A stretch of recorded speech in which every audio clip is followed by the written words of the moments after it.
Samtang dugang pang balitang lokal.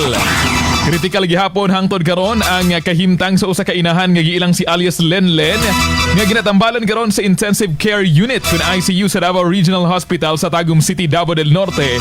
Kuman giingong gidunggab ang kaugalingon sa liog ug ang duha ka batang anak nga miresulta sa ilang kamatayon.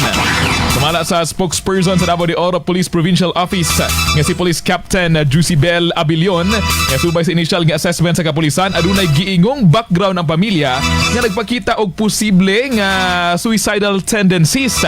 Apan gipasabot sa opisyal nga dili sila mamahimong muhatag og pinal nga medical nga deklarasyon tama sa postpartum condition tungod kay ang mga doktor lamang ang adunay otoridad sa maong pag-assess.